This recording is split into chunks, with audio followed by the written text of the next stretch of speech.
He is the creator and sustainer of all the worlds, whether those worlds are known or unknown to mankind. SoberTodayLive.com presents Matrix Bardo, the Sober Renaissance, the 19-podcast addiction recovery series. Listen along, follow the method, and sign up for free at SoberTodayLive.com, the world's first social media platform for addiction recovery.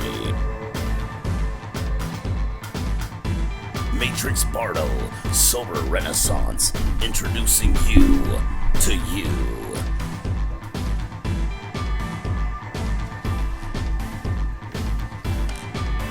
We've arrived. Thank you guys for joining us. This is the first of 19 podcasts. Matrix Bardo Sober Renaissance. This is the podcast series where we are going to give you our method of sobriety. We're going to take you step by step into methods that work, really. I mean, this is about getting sober. We're going to be divulging our methods here. This first podcast is going to be more of an introduction. We're going to go through every step of our process as well, give you a high-level overview of that. And then from there, we will be up and running. I know it's been about a month and a half ago I said this thing would be out. We did have a couple setbacks, but we're here. My name is Rhett. I'm the founder and CEO of Sober Today Live, LLC. SoberTodayLive.com. If you haven't already, sign up on the site. 100% free to sign up. Take advantage of the world's first social media network for addiction recovery. Content, 100% free. All these podcasts are going to be free for you. The site, 100% free. That being said, we do all of our funding.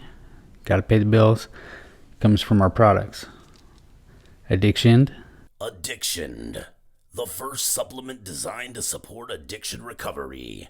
Don't do it alone. Grab a bottle today. The first supplement for addiction recovery. We're looking at things like D-L-phenylalanine, L-theanine, L-glutamine, L-carnitine, HCl, CDP, 5-HTP. These are all things, if you look up each individual item on here, that will aid in your recovery. Don't take my word for it. Even if you went out and bought a bottle of each individual ingredient on here, you definitely want to be taking something right now. Don't do it alone. Definitely take a supplement. The other way we fund our operation here, we do have our exclusive partner, Soul by Ashland. www.soulbyashland.com. Products with a purpose. These are your overall well-being products. Definitely something to look into.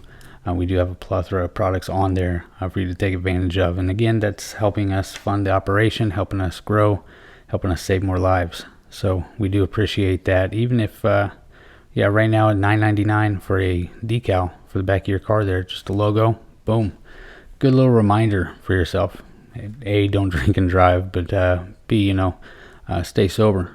It's good to have those trigger eliciting devices around us at all times, just as friendly little reminders to ourselves. So with that, we're going to be up and running here. Again, my name's Rhett. When we started this company, and it's been met with some kickback, to say the least. There's definitely a lot of knowledge in here that it's a very profitable industry. For too long, the recovery industry as a whole, I'd say, but definitely the methodology of addiction recovery, it's been monopolized, right? And very cryptic, old school methods of recovery that aren't always lasting, we could say. That's why you're looking at repetitive, recurring needs to, go through the same systems over and over and things like that. If you have a method that's working for you, great. Feel free to take advantage of the site. Not our content is not tied to the site. My opinions aren't tied to the site. A little bit in the content, I guess, but with anything we're doing, don't let anything negate from you taking advantage of any tool that could be helpful to you, whether it's this or any other avenue in life, really. As we move along here, take what's useful, apply it. We have seen this specific method of recovery perform successfully. In fact, I haven't seen it fail. So, with that being said, I'll give you a little bit about myself and how we kind of came to be. I was drinking quite a bit, right? So alcohol was definitely my vice. The Potter's vodka, I was drinking 1 liter a day, Potter's vodka. Go to the gas station, dirt cheap. I'd buy a $6.47 liter of Potter's vodka, and that was my daily routine. And I did that for a while. I've been drinking for years, but with that, it ultimately led to some pancreas issues, and then on the last scare, really gave me the idea to launch into this avenue. You have to understand that the content we have in college, I began writing a self-help book, and so needless to say, I dove into a multitude of studies, areas of study, and began incorporating those studies into a self-help book, which became, a social interaction book, which became ultimately, we kicked the tire down the road quite a bit on that, and now we know why. With this, I was considering writing a book, Memoirs of a High-Functioning Alcoholic. That was the title of it. And I couldn't bring myself to charge money for content that was so successful in changing so many lives of each person we've tried this with. I couldn't bring myself to monetize the content, and I felt that though there was something missing still. Now, when we, if you go to the site, sign up, you have all the privileges. You can create a group. If you're in a local AA group, you can create your AA group, invite your members, and you guys can communicate directly through there. You can hop on the forums. You can create your own forum. You have all the privileges there. And the reason being, social interaction is so pivotal on any recovery path. It actually elicits the same chemicals in your brain that your addiction does. So when you interact with someone, even if you go out of the house right now and go to Walgreens and strike up a conversation with someone, in that moment, you're not going to be thinking about a substance. You're actually going to be living off those chemicals that are being elicited from that conversation. So with the site, it tied everything together because we wanted to give that same reward system, give that same online social media action to really who could benefit from it the most, which is a group of addicts like us that really want that reward-based system, but also you're never without a sponsor. I can't tell you how many times my sponsor didn't answer, or if they do, one of the quickest ways to go down or relapse is if your sponsor does. Well, we've kind of eliminated that because now you have a plethora of people that are eager and waiting and there for you with the community. Now, with that, the content, again, those are exclusive. You can work those together, but if the content's not for you, take advantage of the social media site. If you work them together, great, more power to you. With that, where are we at with the business, with the site? We're about 3 months in. We, from concept to our first organic user sign up was 5 days. Think about that. I mean, that's pretty phenomenal. That's from filing the articles of incorporation, which is the LLC, and building a website. Very little marketing right out of the gate, although we performed phenomenal on Facebook. I think we ran like a $200 ad and it got us in front of 16,000 people. Facebook caught on.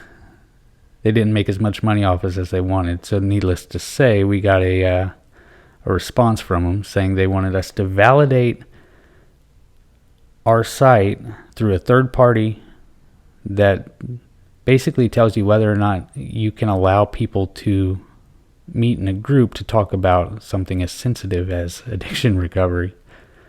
So we've been Facebookless up until the launch of our product lines here. So for our products right now, we are building the product page on the website. But again, if you want to show some support, even buying a $9.99 decal goes a long way, and you are literally helping people save lives. So Soul, Soul by Ashlyn. So that's SoulByAshlyn.com. All of our products are available there as well for you. So what's next for us? We do have we have a lot in the works. I mean, this podcast, what are we on? The third month, yeah. So we're just now getting into the meat and potatoes of really where we're going to take this thing. We do have a application to build still. We could build a web app. Would not be exactly what we're looking for. So we are looking at building the native app, but that takes time, that takes money, and we are again getting the ball rolling here. But for what we've done so far is pretty phenomenal. We're blowing up on TikTok, I'll tell you that. TikTok, Facebook's getting there organically, really, and then Instagram. You can find us on Pinterest, Tumblr. We're getting there, I guess, on Tumblr. So appreciate you guys chiming in with us. Today's going to be an adventure. I'm going to come out of the gate. I'm going to hit you hard with a lot of things that may be hard to digest, and that is by design. And you'll find that a lot of what we do here is by design. In fact, everything's by design. So the information we're going to cover, a lot of it may be out of your comfort zone. Just bear with it, even if don't let it keep you from taking advantage of the system itself.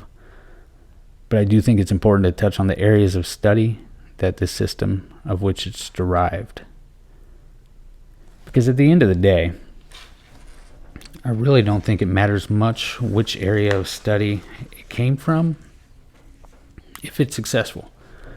We're here, I'm here to deliver results.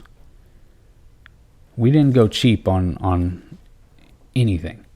In fact, you can go buy a single bottle of each one of these things. These are full servings in here.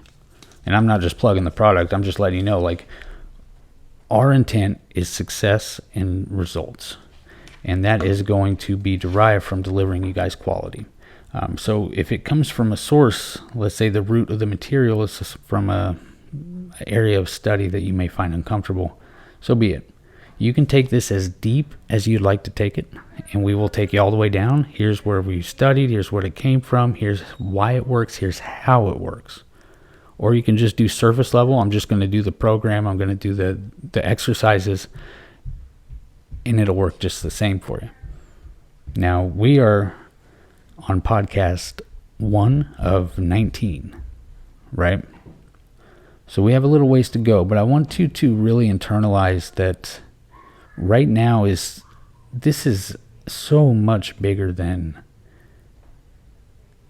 addiction, sobriety. It doesn't feel that way right now to you, I'm sure, but it is. So even in the early stages right now, I want you to start thinking about what a day in the life would look like for you if you didn't crave a substance. If you woke up and addiction was non-existent, what would you do today? What passions would you pursue? What mission do you have in life?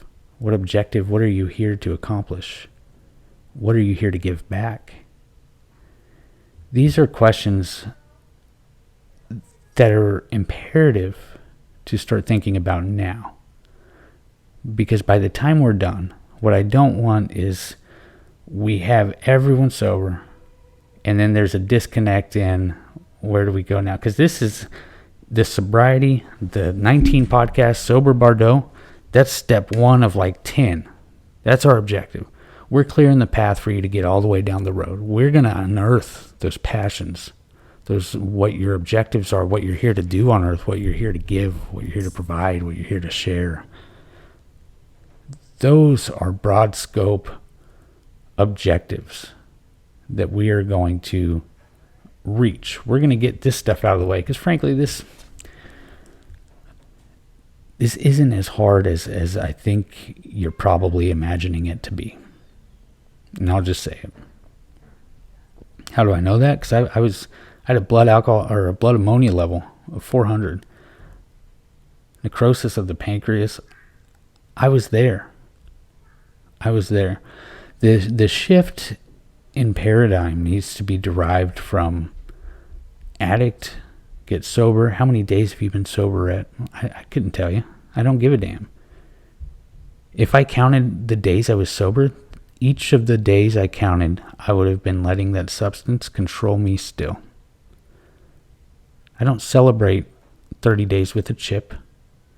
I don't celebrate my sobriety at all, because to celebrate it would in turn be giving it power, giving the substance power.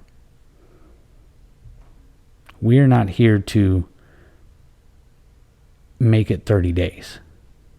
We're here to redefine your life to where you're no longer counting days. You're no longer labeled as an addict or an alcoholic or a druggie or a junkie or a pill popper. Those are things of the past. This should be a one and done. Here's objective. Boom. Here's you now. Here's the future. We're right here. You're further along than you think. Just by being here with us, you're further along. My God, you're far along. This stuff's easy. This stuff's fun. This stuff will be fun. When you start seeing the changes take place and the tumblers start falling into place, this will be fun. In the you that awaits, and it's probably a good thing. I mean, you're cultivating experience. You know, you might not see that right now. And maybe that was all part of your process. You know, so I will go ahead and let you know that there are going to be some cuts in the editing here. Just some technical things, a little warm in the studio, but that does give us a good place to plug some products. If you go to soulbyashland.com, you will find the Prosperity Floor Wash, Wealth Wash. Great product. Beloved by our family and those that know us. Can't make too many guarantees about the product, but definitely worth checking out, especially for the price. Something fun to do. Definitely look into that. But when we talk about the you that awaits, right? And I just want to reiterate, this is the 7th time we're filming this podcast, due to a multitude of different events. When we say that we have information that is hidden knowledge, right? And we'll go through a list momentarily here of what I mean by that. Some of the areas we've studied, some of the root source of where we're deriving a lot of the technologies that we're coming up with here. Not everybody wants that out. But again, it's very important to keep in mind, because at the end of the day, what you're up against right now, you know, the addiction, we're going to pull apart the demons that you face in life. Be ready. We're going to rip them apart, and we're going to place them directly in front of you. And you will get an outline, a picture, a view of the demons that you face. And it's time to face them.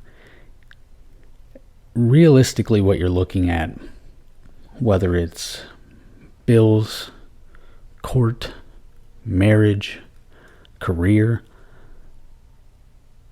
every trigger, every impulsivity, everything that we are battling can be summarized in one common enemy. So when things get rough and things get very challenging for you, I want you to carry this with you moving forward. You don't have bills, career, marriage, core. You don't have these things you need to worry about. You have one enemy that you need to focus on right now, and that is fear. Your demons are feeding off of fear, and that fear is what's causing you to worry about those other areas. It's that fear that's causing you to impulsively want to relapse, want to continue drinking, that fear of stopping. It all boils down to fear. And this is really, this is more of an opinion right now on my part, because frankly, drawing up a hypothesis like that and running a traditional scientific experiment on fear would be rather challenging. But for the most part, what I found is fear. Without fear, the enemy, as we will henceforth refer to them as your demons,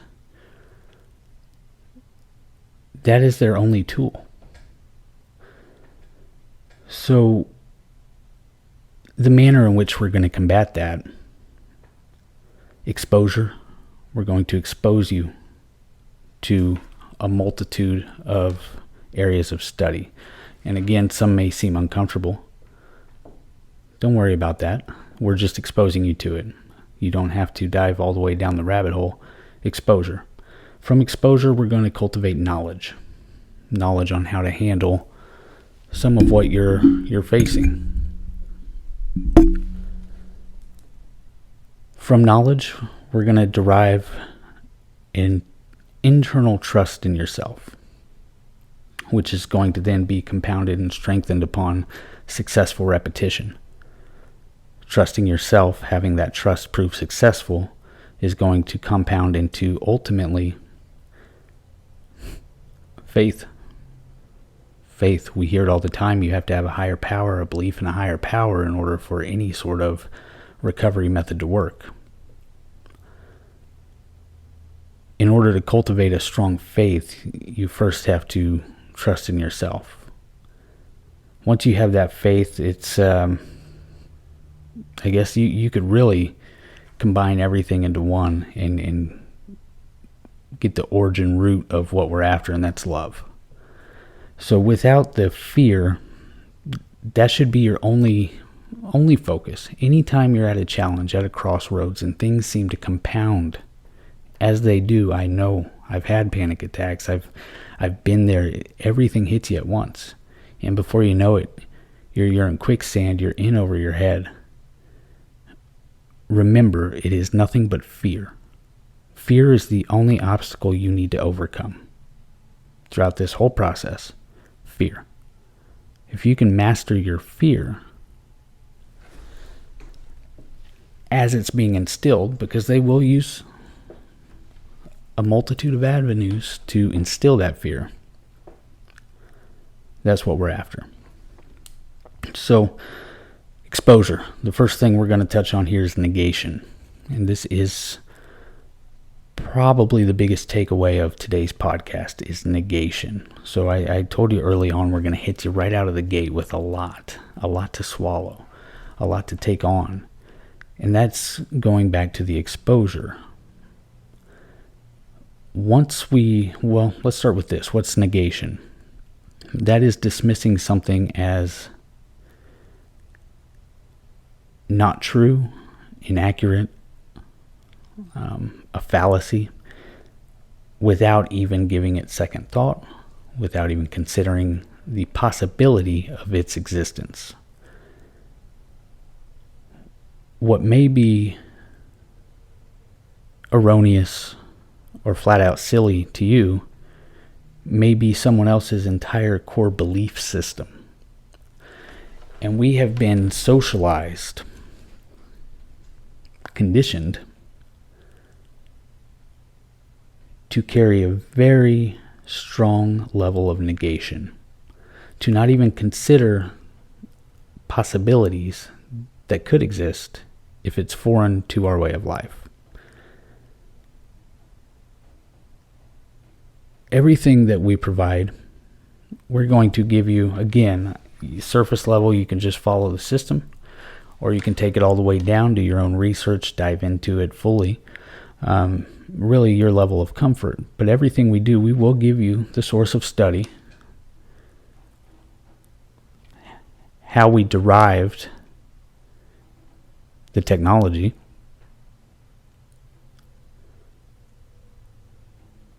why it works, how it works.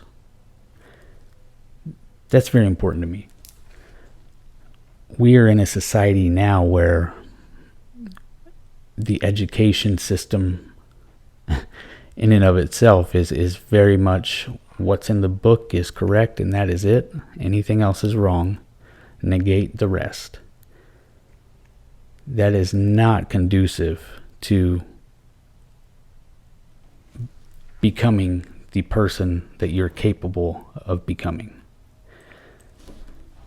So we're going to go through a list of topics here that we have studied. As I mentioned, this goes back from all the way back in 2008, 2009, when I first started diving into a lot of this. But I want you to keep an open mind here. I'm going to expose you to some words that may be a little out there. But again, this is more of a shell shock. If you've ever seen the show Bar Rescue, which I love that show, even with what we do. Very good businessman, John Taffer. But he hits him with a stress test. And imagine this is a bit of a stress test for you. Remember to keep in mind a level of openness. You don't have to agree with any of it by any means, so long as there's no dismissal of anything as impossible, untrue, or anything like that. Because ultimately what's going to happen with any level of negation, what we negate here on this plane, this existence, this earth, this life, therefore becomes non-existent anywhere else. Whether you believe in reincarnation, whether you believe in 7 heavens or 1, darkness exists in negation, and that is where the enemy ultimately derives fear. So, to the content. What is this guy talking about? What is this predicated on? So we have studied a lot of different things. Not everything panned out, of course not. But just to give you an idea, when you're interacting on the site, and do keep in mind that content and site, again, are separate. Don't let anything uncomfortable that you may be exposed to content-wise keep you from taking advantage of the site.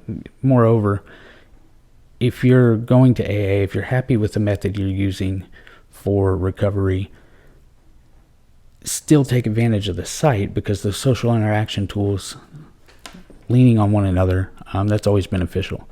These are two separate things. Okay. So with this, I mean, we have really ran the gambit. We've dove into Enochian magic. You're going to see some numerology in our program here, and the ways we work that is quite shocking. It's actually pretty cool stuff. You're going to hear some words tossed around. Wouldn't surprise me if you start hearing these more frequently in your day-to-day life, now that you're being exposed to them here. Light workers, star seeds, indigo, star families, star gates, Palladian, anything from Draco, Greys, Anunnaki, Chimera group. We'll touch more on that in the 5D opinion momentarily, because I'm going to use that as a good way to kind of separate where your headspace is at with the recovery process, and where a good portion of the population's headspace is at in terms of, the grand picture. So with that, we do incorporate a lot of symbolism. You're going to hear some references to Sinzar, ruins, social dynamics, sociology, of course, even some pickup in there. Actually, that's where the body language, the videos were recorded with the body language. That was from an actual seminar I held, social interaction, some years back. So you have your neuroplasticity. That's really going to tie into things like your hypnosis, your NLP, your psychology, but that's also going back to like your military mind control, your MK Ultra. And what you're going to see is this has been imposed throughout. This is actually a really popular marketing tactic that's used, believe it or not. So what we're going to do to combat that is some EDMR. If you look into that, that's more on the healing side. Everything from some different religious perspectives. We have some religious sects like your I Am movement, the Ascended Masters. Worth looking into there, the way they incorporate a little bit of everything into Lines of Judah. You have the dark transhumanist agenda. I mean, these are all real things that are dismissed, but there's knowledge points to be taken from each area. When we look back at the military mind control, your compartmentalized disassociation, that is something that's ongoing. But the majority of the population will dismiss that as, you have different labels. Just as alcoholic is a label, so is conspiracy theorist or what have you. When you unearth some of the science behind any known or conglomerated knowledge, we could say, because at the end of the day, a group of smart people, debatable, right? A group of people came to form this idea. Moreover, they came to form it and they put it into writing, they put it into action, and they put it into effect. So there's more to it than often meets the eye. With our numerology, you're going to look at things like gematria, some Grabovoi codes, sacred geometry, very popular things. When utilized correctly, it can be beneficial for you. With the healing, we're going to get into the healing methods, healing methodologies at the end, because we have to fix the foundations first. We have to fix the framework before we start dropping all these different healing methods that are available to us. As you will see over the coming months, a lot of new healing technologies are going to be brought to light, brought forward. We're talking some that are already, existing, but really you're going to see a big med bed push, big Tesla healing chambers.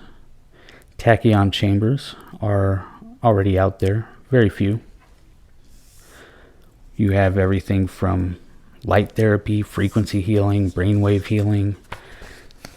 But again, take away the financial burden.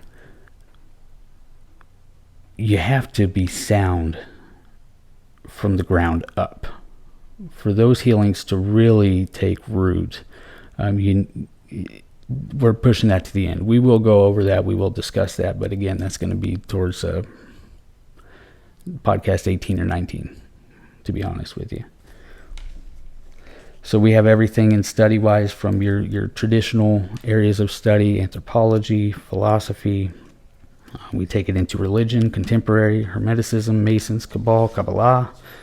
Then we go even into a little bit of the esoterica, right? So we have our remote viewing, our clairvoyance, astral projection, Schumann Renaissance, quantum Renaissance, and then I put it back into your traditional areas of psychology here, your behaviorism, John Watson, functionalism, William James, cognitive perspective, neuroscience perspective, behavioral genetics, social cultural perspective, behavioral perspective, psychodynamics, psychosocial systems.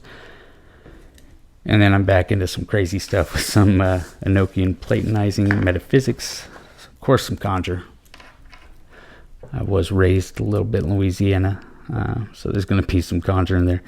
Mass populist mind control, things like that.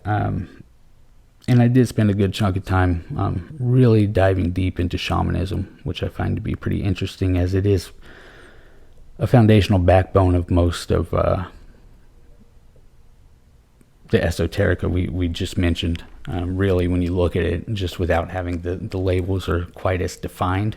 But when we look at soul loss, soul retrieval, the things that are going on, and you compare that with compartmentalized disassociation, and you start looking at all these things are intertwined on some level, just labeled differently. Why is one man's shaman another man's pharmacist, right? Why is the alchemist different than the pharmacist, when really you're mixing ingredients to have your body result in a different way? So it's the same thing. It's just we have different status faux pas or different immediate reactions when we hear a word like witch or wizard or clairvoyant, right? Clairvoyant. In a sense, if you're able to meditate and connect with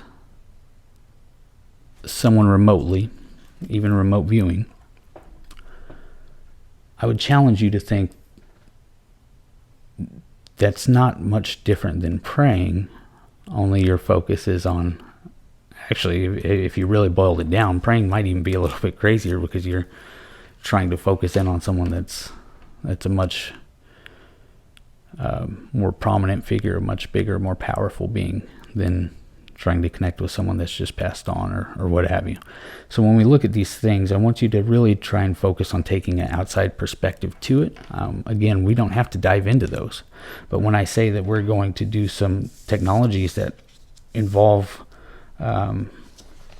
like our let's say we mix remote viewing and we mix that with some symbolism, maybe a little bit of ruins, who knows, and we come up with an isolated image similar to the logo that, in a nutshell, all it does is when you feel like having a drink, you look at an image that you created in a different state of mind that you yourself have created to trigger you back out of that response of wanting a drink.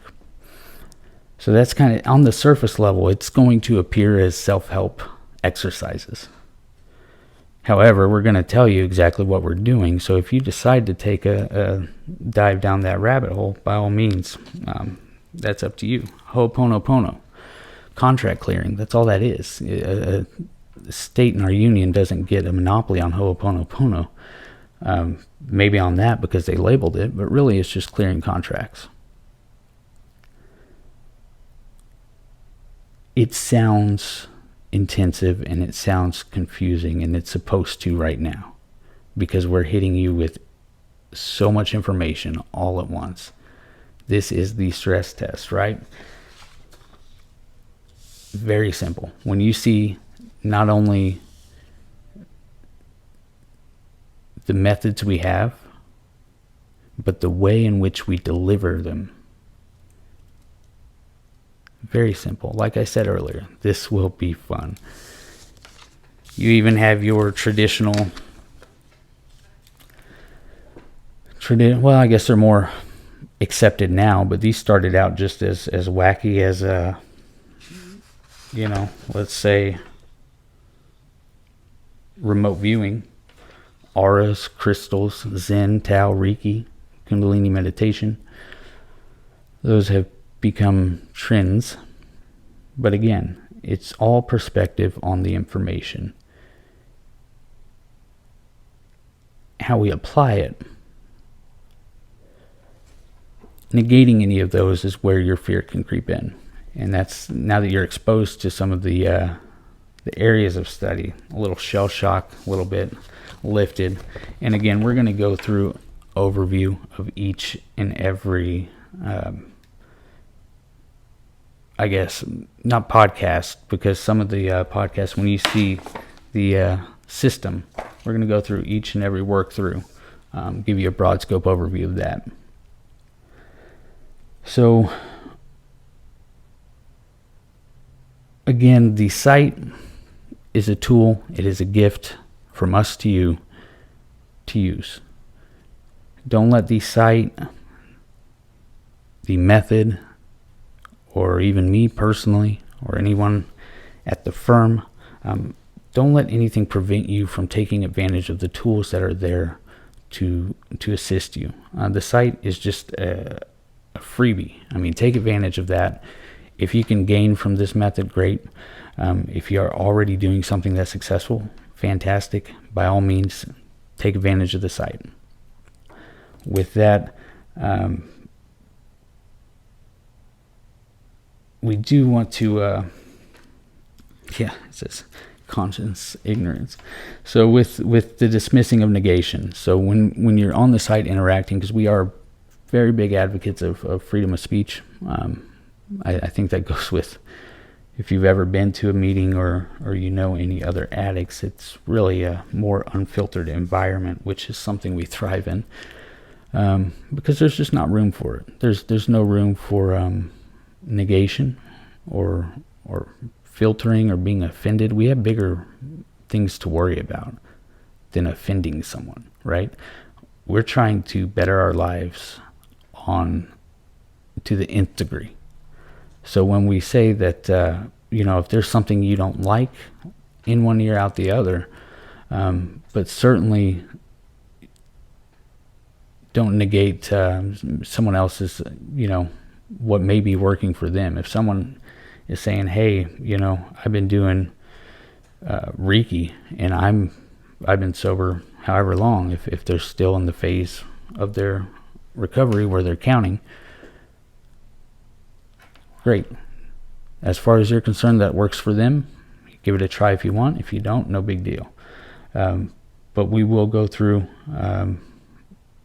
Let me break it down this way, because I think this will help clarify a little bit. To give you an idea, there is a massive, a good portion of our population right now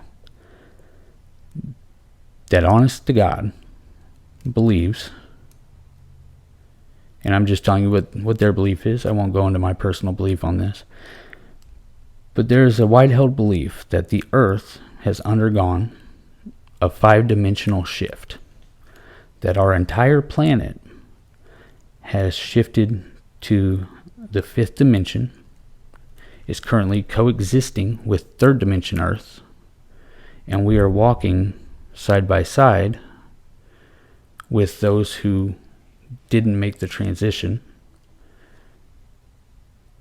the 3rd dimension Earth people, and then we're in the 5th dimension Earth. Coinciding with this is a popular belief that Saint Germain has stored away a massive amount of money called Nasara. If you look into Nasara, it's actually a bill that was passed, that all of your financial woes are now a thing of the past. That once Nasara rolls out, and that's when I mentioned, because a lot of the new medical technology is on the way, a lot of that's been protected, a lot of this hidden information is starting to roll out. So either way you look at it, whether it's a 5D shift or not, we are in a period of change. There's no denying that. However, I want you to think about your belief right now and your perspective on the possibility, how realistic it is that you can listen to a guy over the course of 19 podcasts, apply the principles, and get sober. I want you to think about how crazy that sounds to you right now, because I know it does. And again, we just need 1% of faith. Just give it a go. So think of how crazy that sounds, and I want you to put that side by side with the idea that our entire planet, not to marginalize what you're going through right now, because it is, planet I can get sober in 19 podcasts versus our entire planet went through a shift into a 5th dimension, of which we are still existing with 3rd dimension people who didn't make the shift. And Saint Germain is enacting Nasara to free us all of financial woes.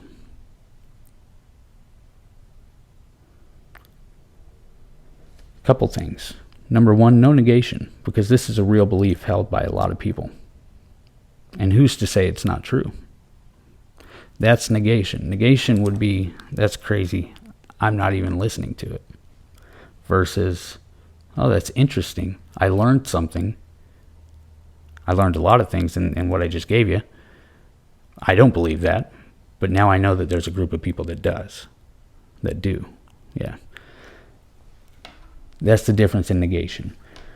But I also wanted to use that example to give you an idea that if you believe it, then the 19 podcast change should be nothing. If you don't, it should at least reduce some of that fear just by the exposure to the knowledge that people hold that belief. It places perspective onto the idea that perhaps, and if there's a 1%, if there's a 0.5% chance that this works, why is it not worth investing the time into it? You're here now, you're watching. And if you are, thank you, thank yourself. I would not have put everything I have into this. I would have wrote a book, I would have tried to make a lot of money by slinging frivolous things. I have put everything into this for one reason, and that's because it works. It worked for me. I think it can work for you. I'm pretty sure. I can't legally say 100%. It depends on your level of desire. I'll tell you that. But this is not something I take lightly. I take every TikTok video, every 59 seconds I produce. I take every podcast. Everything related to this company very serious, personally, because it means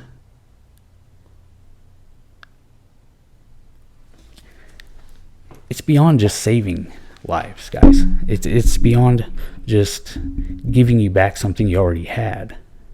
Like I said, Matrix Bardo is the getting sober part. We're looking for what comes next. What comes after that? What is this world going to look like when we have people who are already superheroes? Because I can tell you one thing, you've gone through a lot more than most people. And you're still here. You're still fighting.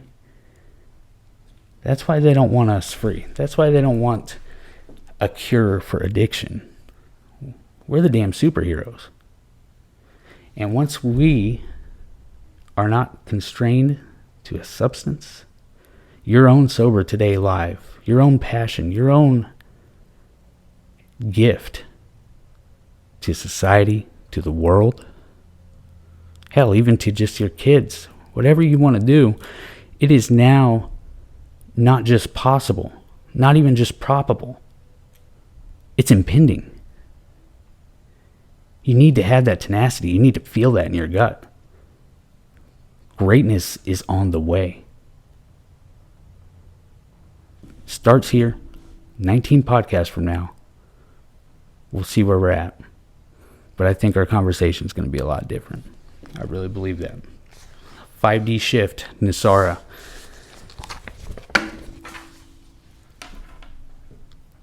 You will notice, as we roll right along here, since we're talking about negation, when I refer to, we referenced religion earlier, a power higher than yourself. You know, regardless of your belief, when you hear me, I'm going to be coming from a point of view of this synthesis, which is a belief that really all religions combined into one. We're looking at Vedas, Puranas, Bhagavad Gita, Tao Te Ching, Avesta, the Bible, Quran, Secret Doctrine, Agni Yoga. I believe those are all teachings of the light. Actually, if you read those books, not one of them denies the validity of the other one. And again, with the whole no negation thing, there's so much to learn, guys. There's so much to learn, whether it's, religion, whether it's self-help, whether it's magic, whether it's psychology, sociology. There's so much knowledge, an abundance of it. And once you expose yourself to some, and that's the beauty of it, you can start formulating. You just need exposure. You don't have to be a master in the fields of all those items, but exposure to it allows you to connect dots that previously may not have been there. And those dots can awaken a giant within. So the synthesis. That is the religious contextual point of view I will be coming from, and we're going to carry right along here. Really the last shell shock of the day, because I want to get into the content, I want to get into how it's delivered, but we first need to discuss the universe. I'm going to go through the composition of the universe from a mutually agreed upon standpoint of most teachers of the light. However, keep in mind that's really just a contextual framework for when we talk about the energy going into the work, the intentional energy that we're directing into this program, and how we're going to multiply that, getting it out. Quantum. We're talking quantum. So this will be a good test of negation here for you. Essentially what we wanted to do is not only develop the most effective methodologies for addiction recovery, we wanted to deliver those methods in a way that resonated from a lasting perspective, but also intensified the results. What do I mean by that? The way the content is structured. So imagine with a 12-step program, or any program, the steps. As you're doing those, step by step by step, the delivery method is chronological, which is good. It's easier than if they just said, hey, do these things, do them all at once, or anything like that, right? So you're following a process, doing the 12 steps. Similarly, the content is structured with us, not necessarily, I guess you could call them steps. We call them corvices, which we'll get to that in a moment. I know it sounds a little wacky, but bear with it. So the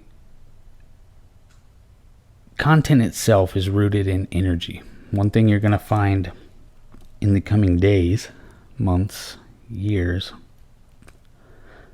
the masters of the future are going to have a conceptualized advantage of energy and the way in which to manipulate it. This can be seen already, in the race to space, or Tesla, electric cars. You look at the pipelines, that's broad scale, but hone that in. Energy manipulation. How are you exerting your energy now? In a few podcasts, we're going to talk about an exercise that will blow your mind in terms of identifying areas of your day that have a higher propensity to trigger relapse, the things you're doing, the ways in which, but we'll get to that. I want you to, right now, think of the energy you expel day to day on your addiction. Think of the negative energy that's triggering recurrence of use of your substance. this is all energy. So when we put in positive energy into a method, focused, intentional, directed positive energy into change, that's fantastic. But unless there's structure behind it, a lot of energy can go to waste, right? We want to make sure that the energy we're putting in is going into a system that's kicking it back tenfold. And that's really the structure we've designed this to be. So what we're doing right now is going through the A model, I'll say A model of the universe, of what the universe could be, to give you a reference frame of reference rather, for how this is all going to break down.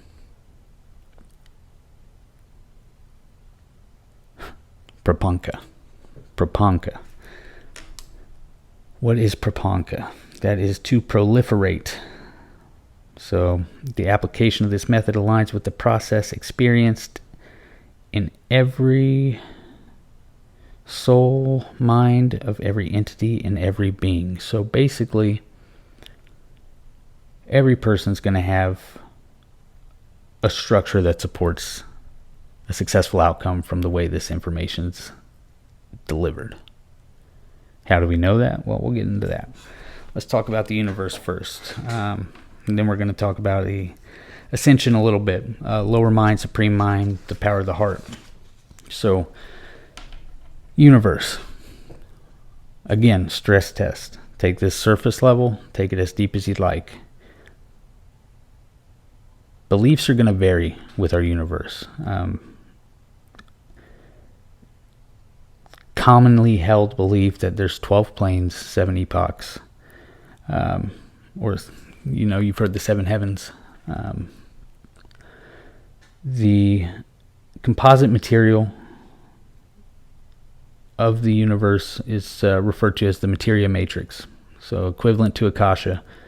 It's a primeval substance which fills our entire space of the universe, basically the building blocks. So if you fire up Minecraft, materia matrix, imagine that, right? Pretty cut and dry. So what we're after right here are mainly the first 3, just to break down. So you have your universe, everything that consists within it, right? As you know it, generally. Level 2, Mysteria Magnum. That's Latin for great mystery. So all that exists is born by differentiation. The belief here is that it carries cosmic electricity. So a ray is created from a multitude of particles from the materia matrix. So in essence, you have a thought and you want to manifest something.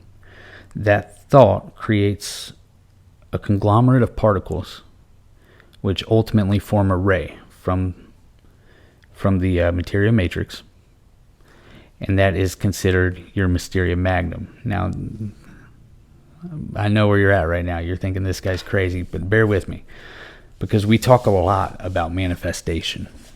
How do we manifest things in our life? How do we manifest change?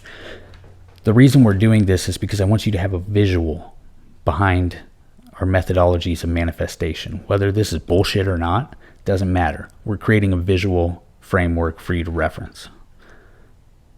That is going to overlay on your neuroplasticity. We're creating physical connections in your brain right now. That's neuroplasticity. From image to manifestation point. So now you have an anchor to actually manifest things upon, just by having a visual reference. There's a method to the madness, I promise.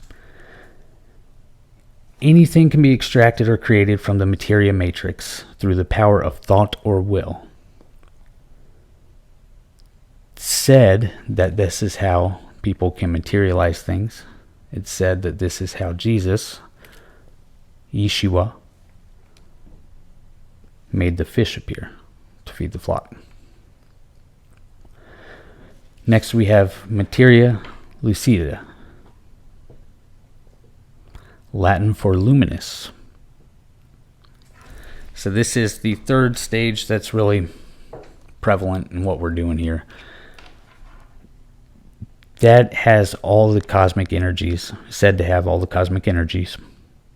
So you have thought, but the difference here is this contains the matter of love. So you have the universe, and this is exactly why we're doing this, because this is our pathway to recovery. You're going where you're at, what are we manifesting in our life, and love. Shit you not. That is it. That is our pathway to success. And because once you get to love, no fear can exist. Once no fear can exist, you are free. So materia lucida. The next stage of the materia matrix, all cosmic energies, a matter of love, radiates all shades of tones and colors. Tones and colors. That'll be important soon. So you have universe, manifestation, love. Just for your knowledge, after that, there are two components of the universe still remaining. Materia, agdimoni, that sins are, for the matter used to create. It said that matter is used to create subtle bodies of the higher spirits who are to be incarnated on earth. So when you look at your saints that are preserved, not deteriorated, they're said to be composed of materia agdimoni. Lastly, you have materia mologia el, sensar, the matter forming, that is the body of the Messiah. I don't think any of us are going to get to that level, unless I'm wrong and you're out there watching. That'd be pretty cool. That'd be a pretty good viewer to have, right? So that's a reference point, and I want you to imagine that. I want you to imagine that your thoughts form a ray. Your thoughts rather form particles that then form a ray that then can materialize the change you want to see in your life. It's very important to visualize these things and put them into a perspective, and now you have a contextual framework of an actual belief system held by individuals. In fact, individuals of light, whether that label gives them more prominence or not, I don't know, but it's a real belief held by real people. And now you have a contextual framework, a visual framework, moving forward with manifestation. And then when we move forward into love, we're going to talk about that right now. Love is. Love is. Love is the biggest power we have. It all boils down to love. So, with that,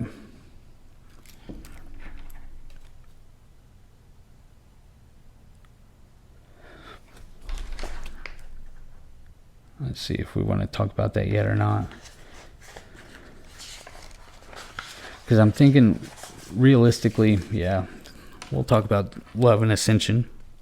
Just keep that in the back of your mind. Let's talk about the content structure. What you've been waiting for here. So the manifestation into love, that's all an energy pattern. Our content is structured in a quadrant relationship of the vital consciousness energies. This exists throughout the entire universe.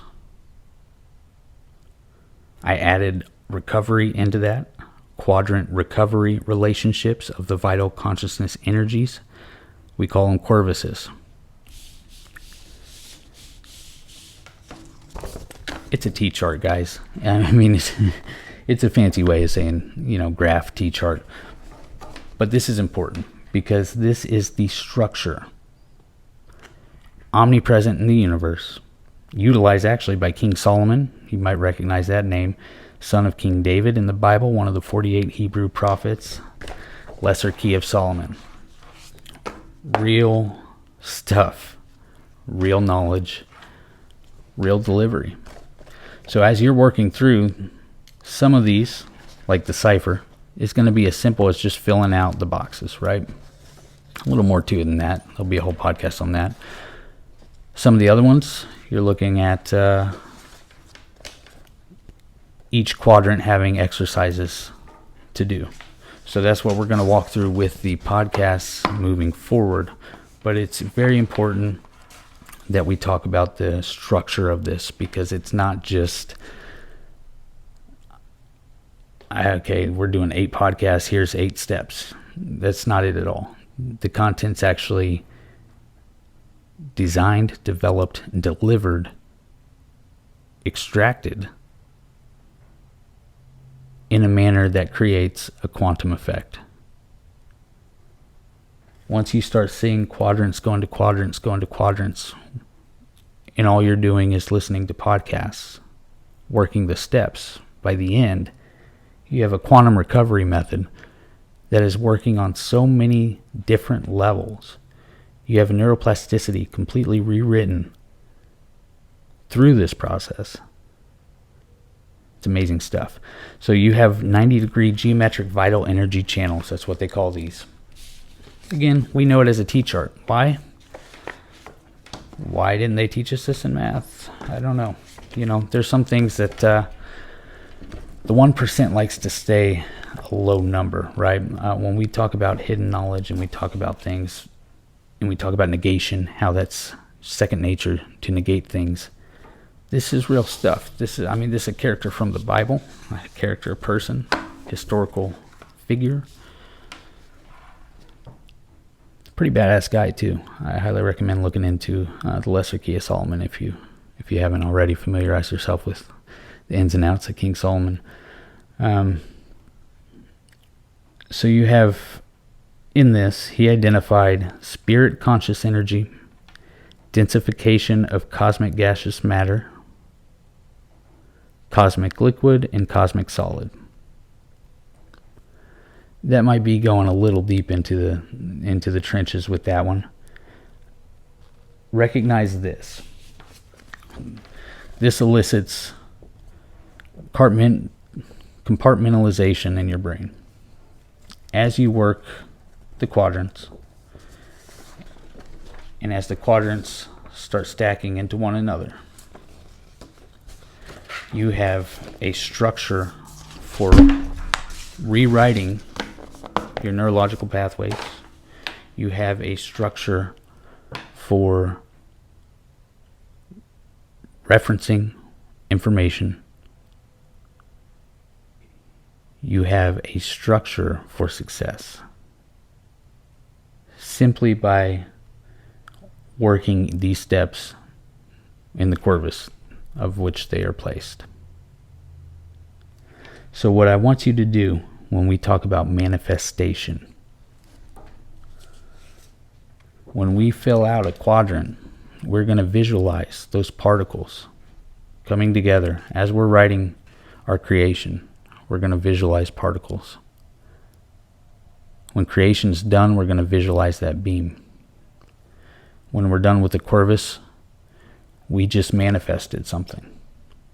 And it may not be fully known until we get further along, and I'll go through each step with you. I'll let you know exactly when you're pretty much over the hump. I'll let you know when you're pretty much doing the work. A couple of these are really laying the groundwork. With anything, there's going to be some components easier than others, some more time consuming. But the trajectory of what we're on here is changing the game. Not to honk my own horn, but to let you internalize the opportunity before you. But again, I can only lift the rock up. It's up to you to look beneath it. If this is something you want,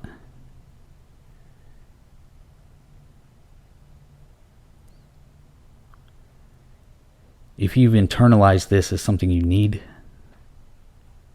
if you're ready for change, lasting, indefinite,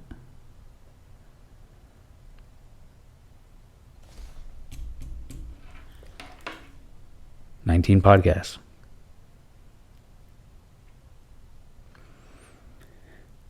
So we're putting intentional energy like we said, energy manipulation. That's the key to the future, right? We're putting intentional energy into each Corvus. So we gave you some of the, I guess you could call it esoterica reference. But if you're looking for a more,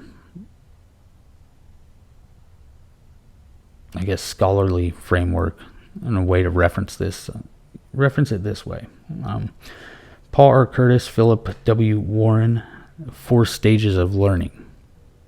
Some people feel better when things are quoted, when they see it's already actually been applied in writing in a different manner. That's exactly what this is in the 1973 book, The Dynamics of Life Skills Coaching. So this has later been applied to multiple education systems, multiple approaches, especially privatized education, things like that. But when you're looking at the 4 stages of learning, and this is, again, something adhered to very closely by, I don't want to say wealthy families. I mean, yeah, wealthy families, but families who have held positions of power, who have held this knowledge longer than others. So with this unconscious incompetence, that is the first stage of learning, according to Paul and Philip. So that's when people don't know something and don't know that they don't know it. They don't know what they don't know. That then goes into conscious incompetence, awareness of incompetency. You know you don't know it. That moves towards conscious competence. That is, people know how to do something, but it requires a lot of effort, a lot of work. Lastly, you have unconscious competence. So that's really your Malcolm Gladwell 10,000 hours, your ideal state, where you've just had so much perfect practice, not just practice, but perfect practice, that you've really mastered your craft. And that's what we're driving towards. Obviously, that's what anyone's driving towards with anything that they're applying effort towards, is to master it, right? So that's really the same structure, the same idea, the same concept put into an academic reference point for you. Just again, if we're battling any negations still. And again, keep in mind, I will reiterate, from the surface level, this is going to appear as self-help exercises. If it were in a book, it would, and we didn't go this deep into it, it would just read as I'm doing an exercise, whether it's on paper, whether it's internal, whether I'm meditating or something like that. Surface level, if that's your comfort zone, keep it there. It's still going to work for you. But I'm going to divulge what's happening behind the scenes as well, because I think that's crucial. So we've touched on the quantum sobriety effect. What we're doing here, when all is said and done, you're going to have 4 quadrants that, if we follow the progressive model, where each one is getting more and more and more,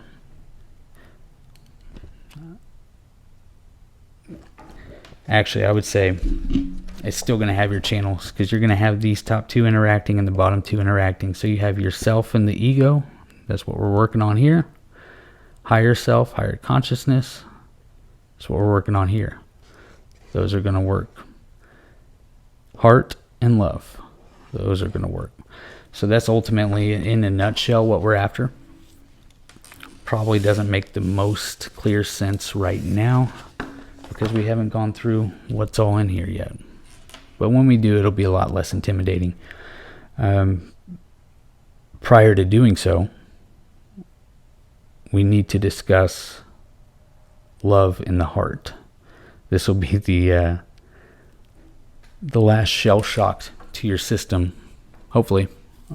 Hopefully here. The methods are pretty cut and dry. Internalizing some of the what I'm about to tell you here may be the final pill to swallow, so to speak, because it's information that has been concealed by the scientific community, by most everyone. However, if we reference the synthesis, if you read the Bible, is a good framework. If you look at how many times love, and specifically the heart, is referenced in the Bible, and the way it is referenced in the parables, let that be your consoling reference here. Because essentially what you're looking at, we have two components that we're looking to maneuver through. We have your lower mind, which is your brain. That's your intellect. We're taught the brain does everything we process, right? Your brain only processes the data, the stimuli from your five senses. I'll say that again. Your brain only processes the data received from your five senses.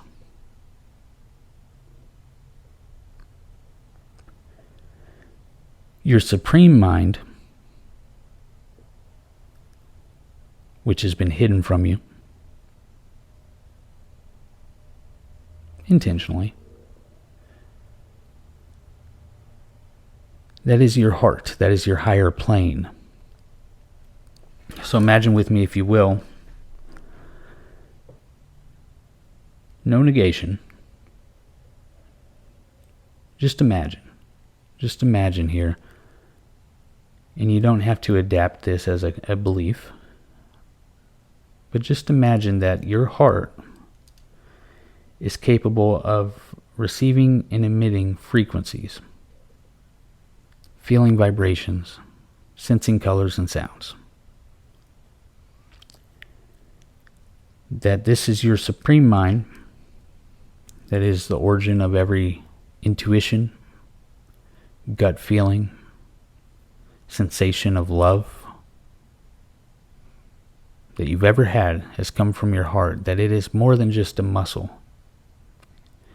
It is beyond the automatic nervous system, that it is, in essence, a second brain.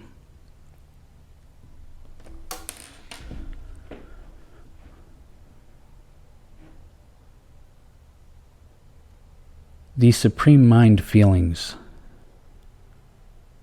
originating from your heart, senses, feels, hears, and thinks. Sounds crazy, right? There's just no way that could be accurate. Plato is credited for locating the mind. It was between him and Aristotle. Aristotle claimed the mind was in the heart. Technically, both were correct, but if we look at a philosopher from one of the greatest philosophers of all time, credited with much knowledge on earth, stumbles across a finding that your heart is capable of functioning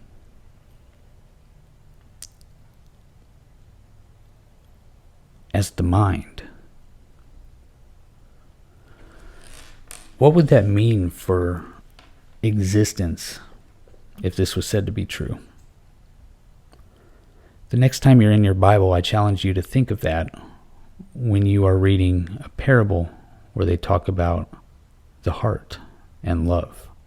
And the reason this is important is because your brain is coded binary neuroplasticity. It is wired.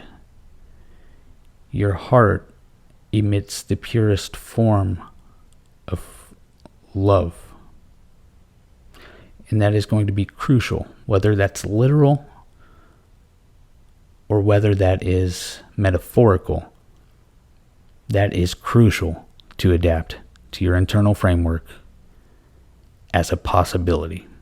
You don't have to believe it yet. You'll feel it. You will. Right now, it just needs to be adapted as a possibility. That's all we ask. No negation. If you can accept that maybe there's 0.1% that is true,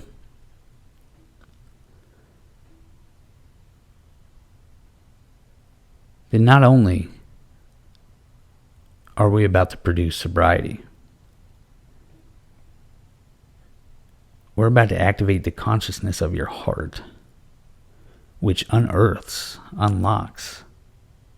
a magnitude of power beyond what 19,000 podcasts could even begin to approach. It's imagine a mindset in your life where fear is non-existent. Every decision you make is reassured completely because you know you're doing it out of love. Intuition through the roof. I mean, these are superpowers, guys. These are superpowers. So if there's a minuscule % chance that we can attain that, which, spoilers, there is, we just have to get past the first and probably most challenging hurdle, which is negation. Because you've been told your entire life that the heart is an organ that just pumps blood. Simultaneously, every Valentine's Day, every love movie, about every religious text has been telling you, pleading for you to find it.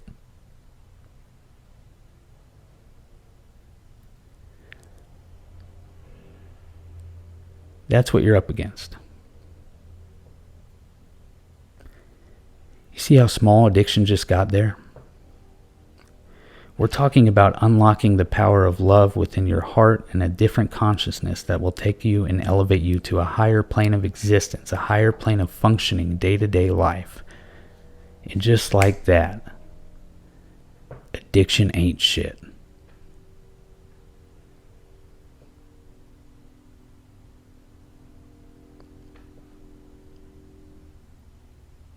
This will be fun. All right, guys, I want to thank you for still being with me here.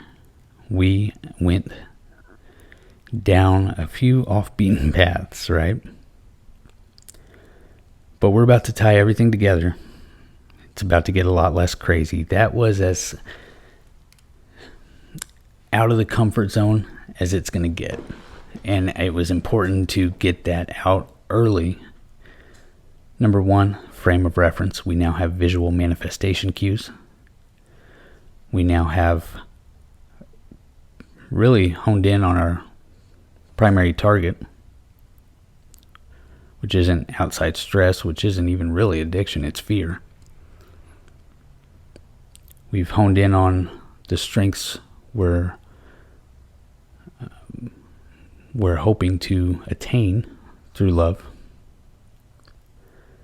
Now let's show how we get there.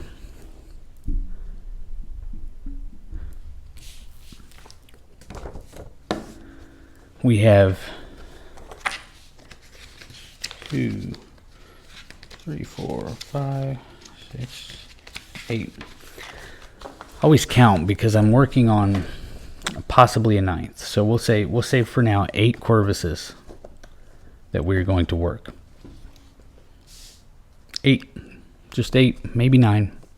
The 9th will be more of a bonus round, more of that transition process into things, because I'll show you exactly when we go through here where you're pretty much done with the thinking about addiction once we get through here. So 8 to 9 Corvuses. It's going to be 19 podcasts because some of these we're going to need a podcast for each quadrant.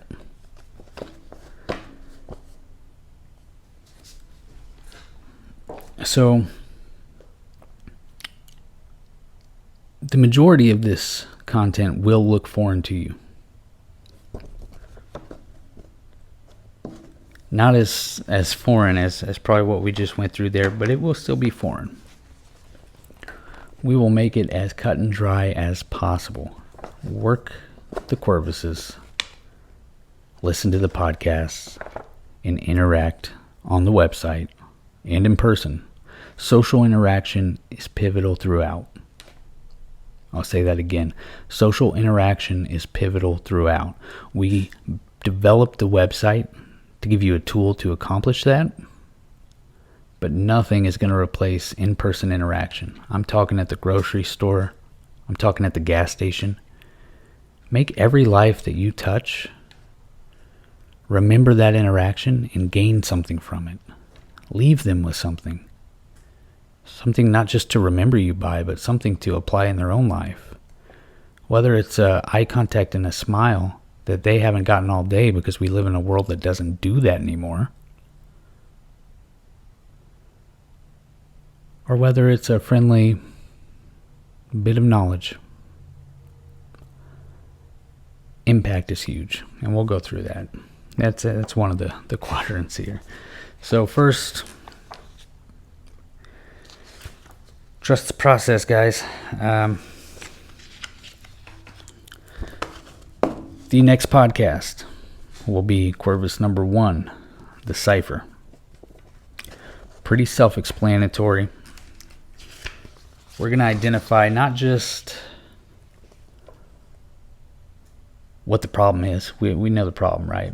Where most people relapse and get stuck in perpetuity with using is they never unearth the why. Or they unearth a why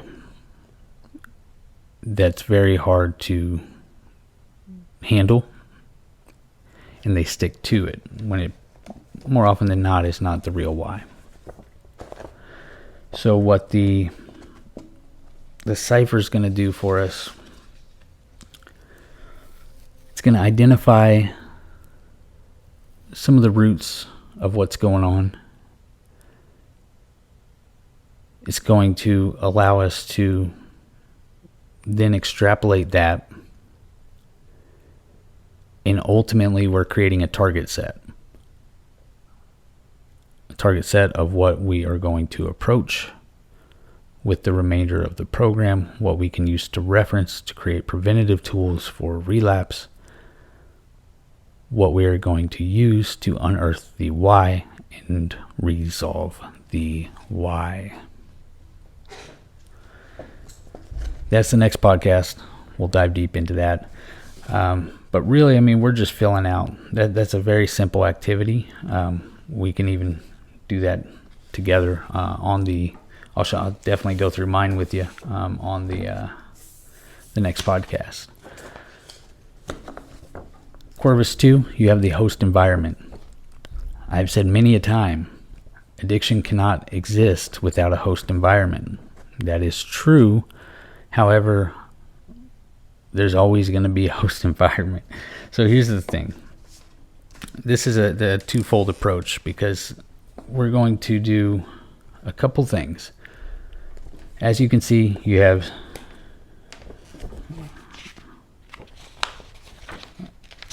out of order, I apologize.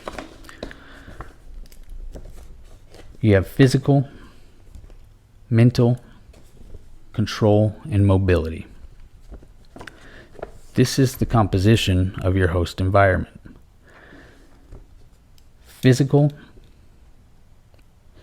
up top here, this is nature versus nurture. Nature is physical. Physical is past experience, because remember, your experiences have created a neural pathway in your brain that exists right now. That is coupled with nurture, mental, adaptability, how we respond and adapt. That's your top portion. These are things that we can work to restructure our environment with. Now, there's always going to be what we call kismets, gray areas that you cannot change. These are areas within your host environment that will always host, prompt, or trigger addiction. For example, you can't remove every Anheuser-Busch billboard that's out there. You just can't do it. So these are areas, these kismets, that we are going to have to maneuver around. So the first thing we're doing is we're creating a restructured environment to the best of our abilities of what we can control. We're working on ourselves. We're working on our environment physically, mentally, the environment around us to what we can control. And then the kismets, the areas that we cannot control, we are looking at first focusing what we can control. So I guess this would be like your environment, what you can control. And then mobility is going to be moving throughout the kismets, being able to successfully maneuver through the ramparts of the environment that are pretty much stuck in place. Being able to go to a bar or a baseball game or a hockey game or a social event and not be triggered by the drinking. That's your mobility. Mobility is also going to come into play with stratifications. Being able to transcend stereotypes, being able to interact with anyone in society on an equal level, because we're all equals, right? Without a dominance, without a stratification. That's all part of mobility. So the one you got a sneak peek of after that, Corvus 3 SFDF. So this is where we're really going to lay the foundation for your success. We're going to patch the immediate cracks so we can start working on the foundation. But before we do, we got to take care of some things that right out the gate can cripple us. You don't want to put this much work in and have something small just take it all from you. So really, we're looking at substitutions, fillers, distractions, and focusers. This is our relapse prevention plan. This is our tool to make sure that we're getting deep enough into the game without being buried under, right? And I don't think, most systems are hesitant on throwing out relapse prevention right out of the gate. That should be one of the first things we do. The first thing we're doing is identifying, then we're looking at the environment. Now that we know what we're up against, basically, we're building a short-term plan, you can think of it, to keep us from relapsing. Substitutions, fillers, distractions, and focusers. After we put a relapse prevention plan into place, we are then going to create a self-sustaining system of accountability. You should be your own sponsor at this point, to some degree, to most degree. Tying yourself to someone else's success by having one singular sponsor that may or may not relapse, that may or may not answer. I don't know whose idea that was, frankly. The community, reach out, interact, sponsor one another. But you need more than one sponsor. But the biggest sponsor you need is yourself. And the reason that doesn't happen is because no one creates an actual self-sustaining system of accountability. There's no accountability. So we're going to create one with buy-in. How do we do that? Investment. The more invested someone is, the more invested they are. The least likely they are to fail on that. You have to have a fear of loss. You have to have something you're afraid to lose. We're going to create some fears of loss. Despite everything we said about fear, this is the one fear we're going to want, right? We're going to identify some needs, put those in place, and then we're going to create some ramifications. When you see this working together, you are going to have a system of accountability in place that you yourself can actually hold yourself accountable for. This is contrary to most contemporary self-help concepts of thought. They just haven't done it right. We have. Personally, is my belief. But again, it's not just the buy-in, Corvus, that's working for you. You have a social media network for free access to anytime. Take advantage of it.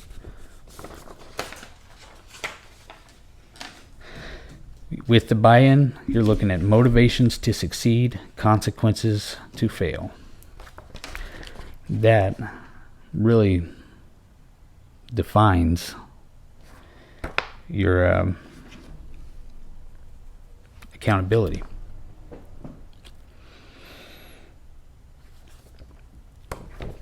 So, as I told you, this is your prep work, basically. And we'll go through and, a lot of the things. In fact, you're probably going to see some activities that are going to be in this released via TikTok very soon. Just some of the prep work, we can start doing some things now. We'll tie it back into where it goes in the system, but there are some things we can start doing before we even begin the entire thing. But the first 4 Corvuses is laying a foundation for success. Once these are in place, and keep in mind, quantum, right? You'll see what I mean once we get the ball rolling here. Once you get to paradigm calibration, shit is on. This is where we are going to do the rewiring, the reworking. This was to give us a chance for success, to almost ensure it if we just finish the program. If you got this done, I know I keep saying this is the fun part. This is the real, like the activities, the things that you're going to do, the things you're going to create, the things that you're going to restructure, reframe, rework. This is where it starts to take place. Paradigm calibration, numeric. We mentioned numeric earlier. We're looking at gematria. We're looking at sacred geometry. We're looking at Gravovoy codes. We're looking at a lot of different things. Numerology. Numbers are everywhere. 369. We're looking at a lot of different numerical tools that we have created that are going to completely streamline the neuroplasticity, but also really create a runway, if you will, for everything else in your future. Petition. Contract clearing, a lot of shamanism in your petition. So contract clearing, some soul loss, a lot of different things in the petition. I don't want to give too much away here. Dictum, again, we'll kind of keep that one for when we get to it. I can't tell you, we'll keep that one. And then emblem, we touched on that a little bit earlier with some remote viewing, some triggering devices that are going to restructure, reframe, and ensure that we are not... these are all high-level technologies built in a very simplistic manner of execution, delivered in, simple yet high-functioning delivery method. Once you do the paradigm calibration, really these next 2, imagine this is going to really take care of your host environment, the top 2 quadrants, right? Veus is going to take care of your control and your mobility. variance among emotional states. Being able to control those triggers, your emotional response, this is really the final step in what we're looking to achieve in terms of sobriety. From there, it's maintenance, honestly. If you're looking at being able to attain sobriety, stay sober, this is here we go. This is getting sober. This is staying sober. Variance among emotional states. Imagine this as a scale. 1, you're not up and down. You're not emoting. You're just non-responsive. 10, up and down bipolar. So our variance among emotional states, we're going to look for a 5 on that scale, right about there. And the technologies we're going to use to get there are as follows. You have result cognizance fitness. We're going to start looking at tools that we can implement to ensure that the decisions and actions we're taking, we're gaining foresight into the results and consequences thereof. A little bit down the road, seeing the results that would happen and exercising some fitness onto that. EVEPs, we'll save that one. Intentional grounding. I'm going to do a video this week actually on intentional grounding, just a quick teaser on it. But once we go into depth on this, this is going to be a tool that you can use to calibrate your variance among emotional states to maintain it, right? Then you have Henry's hierarchy of sustainability. That'll give you a scale, a reference point on how to sustain balance among your emotional states. Once you can do this, your sobriety is intact. What rattles emotional states? Things like fear, stress, worry, temptations, urges, that's peer pressure. Environment, that's already taken care of in your host environment. It's taken care of peer pressure wise with your mobility and control. So then we just have to control the internals. After that, the real fun starts. Dominion. Dominion, you now have sobriety. You have sustained sobriety. This is elevating you to really gain the most mobility that you possibly can, above and beyond. This is starting to get past just the getting sober. We have traits. What are the traits of highly successful individuals, sober individuals, higher level people, so to speak, but also traits that are going to promote the best you. And that's very broad, I'll tell you. We break that down a lot more than just traits. UCI, unique character identifier. What about you stands out? We're going to exemplify this. We're going to make that a centerpiece of your interactional cue, of your interactional standout point. Bolsters, interactional tools that we're going to use to segment ourselves among others within society to really stand out and gain mobility, so we can do what? Leave an impact. It's all about impact. At the end of the day, right? I mean, we're here to leave an impact. Notice once we get to impact, notice we're at impact. We're talking about high level interaction tools. And we still have, and this is our second to last Corvus. We're not even on addiction anymore. I mean, this is high level stuff, guys. When I say this is more than addiction, this is beyond addiction. This is about facilitating life-changing events that are going to act as a catalyst for creating, unearthing the best you, so you can be in a position to produce the most out of your life.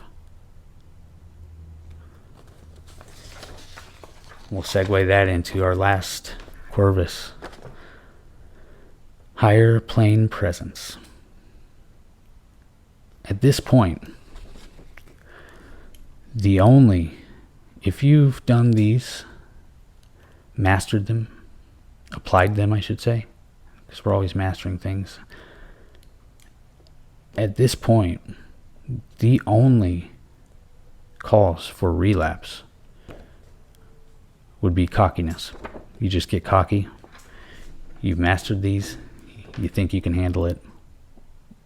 And it goes downhill quick. That would be the only cause.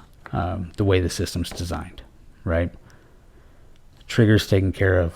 Pressure's taken care of. Physical's taken care of. Mental's taken care of.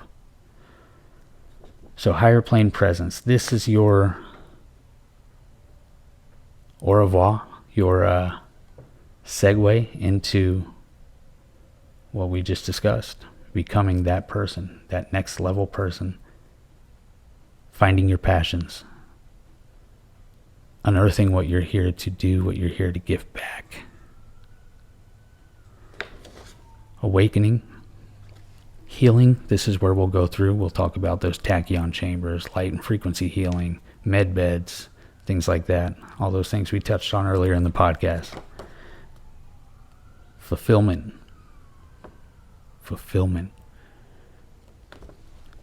There's not that much paper on this table, and we're talking about life fulfillment. In ascension. Take that word to mean what you will, but that is, as I understand it, the transition into the new you, fully, freely, not looking back. So I've laid my cards on the table. This is my method. It worked for me. I've seen it work for others. When we start working this, we have 18 more podcasts. We're going to try and pump one out a week. It sounds like a long time. Internalize it. Internalize it, apply it.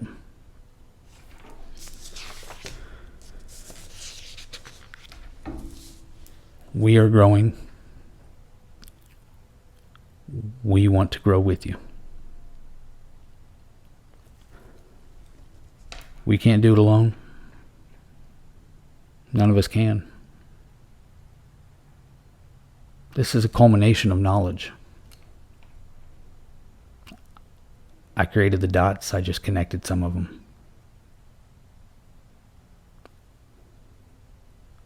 We have a shot to impact one another, to heal one another,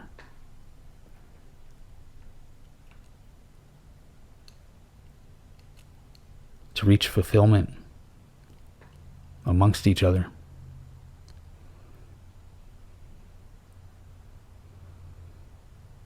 And I want to thank you guys for taking this journey with me. Remember that fear is the biggest enemy you have, and the greatest strength you have is love. Fear is the only enemy you have. From now until the cipher, which is our next podcast, just remember, you're not up against bills, court, marriage, career. You're up against fear.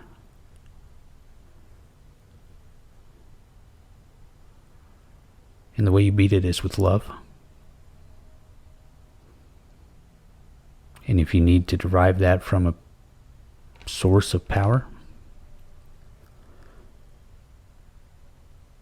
find faith that there's an answer now.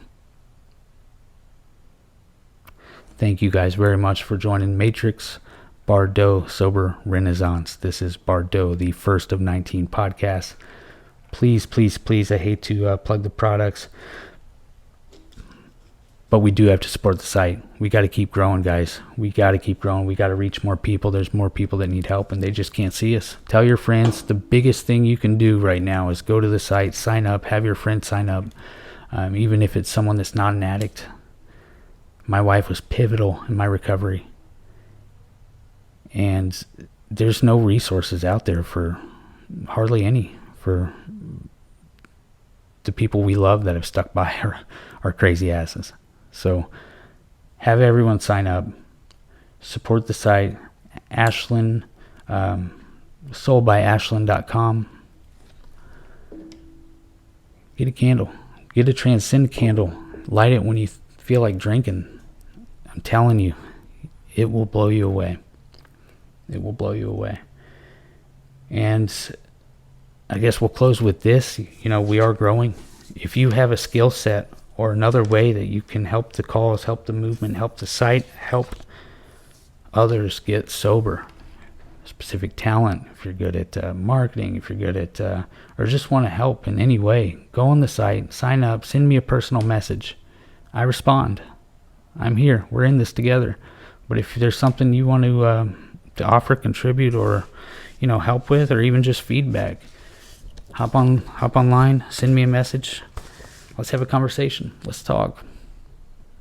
Let's rap. It's been a pleasure. We'll see you guys for the Cypher, the second of 19 podcasts coming your way. SoberTodayLive.com. Remember, guys, love wins. SoberTodayLive.com presents Matrix Bardo, the Sober Renaissance, the 19 podcast addiction recovery series.